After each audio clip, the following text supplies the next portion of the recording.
2-3 ঘন্টা সিরিয়াল দিয়ে তেল পাচ্ছে না পাম্পে। না না, লং রুটে বলতে অলংকার গেলে সেখানে ভাড়া তারা বাড়াইছে, জনপ্রতি যাত্রী প্রতি 50 টাকা বেশি। আমি তো ভাই সকাল 5টা বাজে এসে সিরিয়াল দিছি। এখন সরকার যদি তেল বাড়াইবার পরেও যদি সবগুলো পাম্প খুলে দেয় তো এইলে ঝামেলাটা থাকতেছে না। আমি ভোর 5টার থেকে সিরিয়াল দিয়ে বসে আছি। আর এখন মেঘনা থেকে তেল দিচ্ছে ভালো, আমাদেরকে গতকালকে 4 গাড়ি তেল দিচ্ছে, আজকে 4 গাড়ি তেল দিবে। সেই লাইন হচ্ছে যে পর্যন্ত বাংলা ইউনিভার্সিটি বোধ 7:30 বাজে আসছি, এখন সিরিয়ালে আসছি, মানে পরিবর্তন পাই নাই কোনো কিছু। সে হয়রানিটা আমরা হইতেছি, সিরিয়াল পাইয়ে কষ্ট করে রোদে পুরে তেল পাচ্ছি এই আর কি। তবে এখানে মোটামুটি পাওয়া যাচ্ছে, যতটুকু লাগে দিচ্ছে। আমি এখানে ওই যে স্কুলে পাকনিকে দিয়ে আসছি 8টায়, এখানে দাঁড়াইছি, এখন ঢুকলাম আর কি।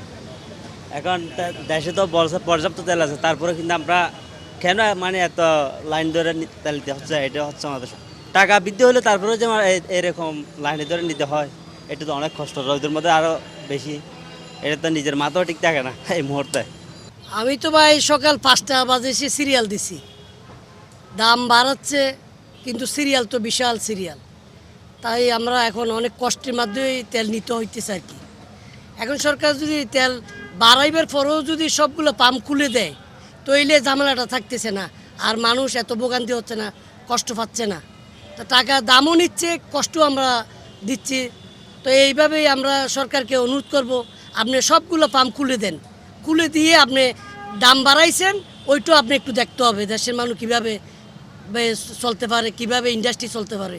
দাম বাড়াইলে তো হবে না, আর এই ঝামেলাটা আপনারা একটু সমাধান করেন।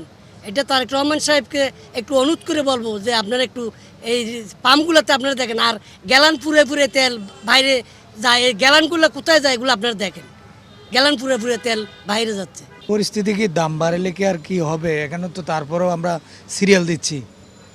দাম বাড়ানোর পরে যদি আমরা রহরহভাবে পাইতাম তাহলে নিজেকে বুঝাইতে পারতাম যে না, দাম বাড়ার পরে আমাদের কষ্টটা দুর্ভোগটা দূর হয়ে গেছে, কিন্তু তা হচ্ছে না। আমি ভোর 5টার থেকে সিরিয়াল দিয়ে বসে আছি, এখনো নিতেই পারিনি, আরও 15-20 মিনিট সময় লাগবে। তো পরিস্থিতি আসলে এখনও আগের মতো স্বাভাবিক হয় নাই, হয়তো এটা হইতে আরও মনে করেন 7-10 দিন লাগতে পারে। যদি সব পাম্পে অ্যাভেলেবেল তেল দেয় ওইটা আশা করি স্বাভাবিক হয়ে যাবে। আর এখন মেঘনা থেকে তেল দিচ্ছে ভালো, আমাদেরকে গতকালকে 4 গাড়ি তেল দিচ্ছে, আজকে 4 গাড়ি তেল দিবে।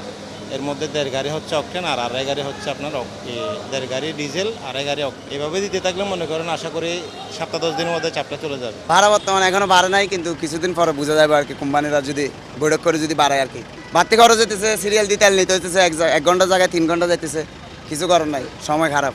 কারণ তেলের দাম যদি বাড়ে আর কি, কোম্পানিরা বৈঠক করি সবাই। আমরা আগে যে 10 টাকা দিছে এখনো এখান থেকে তো এখনো বাড়া হয়নি, হয়তো যদি হয়ে থাকে তাহলে মনে করেন বলতে পারবো। এটা না, এখনো আমাদের থেকে 10 টাকা নেয়, আমরা এখনো 10 টাকা দিচ্ছি। না না, লং রুটে বলতে অলংকার গেলে সেখানে ভাড়া তারা বাড়াইছে, জনপ্রতি যাত্রী প্রতি 50 টাকা বেশি।